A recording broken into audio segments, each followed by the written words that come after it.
Shalom semuanya, baik kalau Bapak Ibu itu senang sekali dengan sebuah judul khotbah, saya ingin memberikan satu tema, yaitu dengan judul Menghentikan Matahari dan Bulan, tercatat dalam kitab Yosua pasal yang ke-10, ayat yang ke-12 sampai 14. Demikian bunyi firman Tuhan, Yosua pasal yang ke-10 ayat 12 sampai 14. Lalu Yosua berbicara kepada Tuhan. Pada hari Tuhan menyerahkan orang Amori itu kepada orang Israel. Ia berkata di hadapan orang Israel, "Matahari, berhentilah di atas Gibeon, dan engkau bulan di atas lembah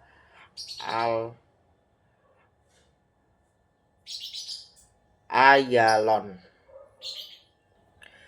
Maka berhentilah matahari dan bulan pun tidak bergerak sampai bangsa itu membalaskan dendamnya kepada musuhnya.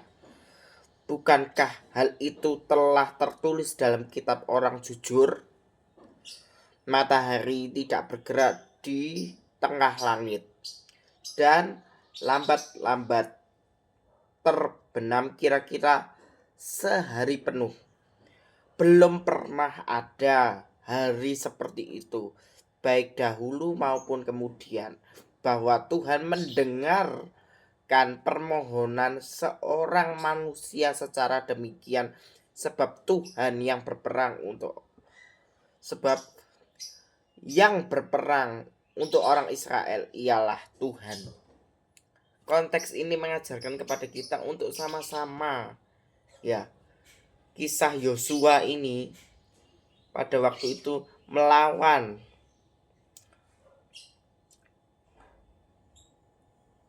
orang-orang Amori. Pada zaman itu orang Amori itu merasa, istilahnya gini, orang Amori itu menindas orang Israel sehingga terjadi sebuah peperangan. Di dalam peperangan itu akan terjadi salah satu momentum yang besar, yaitu Yosua sedang berdoa kepada Tuhan. Dalam satu rangkaian doa itu dia meminta supaya matahari dan bulan berhenti. Di ayat yang ke-13, maka berhentilah matahari dan bulan pun tidak bergerak sampai bangsa itu membalaskan dendamnya kepada musuhnya. Nah, musuhnya itu siapa? Orang Amori. Gitu loh. Dari kejadian-kejadian inilah kita dapat mengerti bahwa era akhir zaman ini semakin dekat. Gitu loh saudara ya. Dalam memasuki era yang baru, era akhir zaman, kita harus tetap mau berwaspada, harus waspada, harus jaga-jaga. Sebab dalam Matius 26 Matius 26 ayat 41 dikatakan bahwa apa? Berjaga-jagalah dan berdoalah supaya kamu jangan jatuh ke dalam pencobaan. Roh memang penurut, tapi daging ini lemah. Maksudnya apa? Di dalam setiap kondisi apapun, kita harus tetap mau mengandalkan Tuhan di dalam setiap aspek kehidupan kita. Tetaplah berjaga-jaga dan teruslah berdoa, teruslah mengandalkan Tuhan di dalam setiap aspek kehidupan kita, supaya kamu itu tidak jatuh dalam pencobaan. Di dalam setiap aspek kehidupan kita memang kita pernah jatuh, tapi kita harus tetap mau bangkit dan mau mengandalkan Tuhan di dalam setiap aspek kehidupan kita, supaya hidupmu itu menjadi hidup yang di matanya Tuhan hidup berkenan. Kita kembali lagi di Yosua pasal 10 ayat yang ke-13. Ini yang perlu saya highlight ya saudara ya, bahwa maka berhentilah matahari dan bulan pun tidak bergerak sampai bangsa-bangsa membalaskan dendamnya kepada musuhnya. Bukankah hal itu telah tertulis dalam kitab orang jujur? Gini, jadi ada kisah-kisah dalam Alkitab ini yang ditulis banyak penulis. Salah satu penulis dari kitab Yosua adalah Yosua bin Nun. Nah, Yosua sendiri adalah pengganti Musa, adalah regenerasi. Setelah Musa naik ke Gunung Sinai, memberikan 10 perintah dari Tuhan. Dia naik ke Gunung Sinai, menerima 10 perintah Allah, lalu dia turun ke Gunung Sinai. Setelah itu di pasal 34 dari kitab Ulangan, pasal 34, Musa pun mati. Nah, sebelum Musa mati itu adanya satu regenerasi di dalam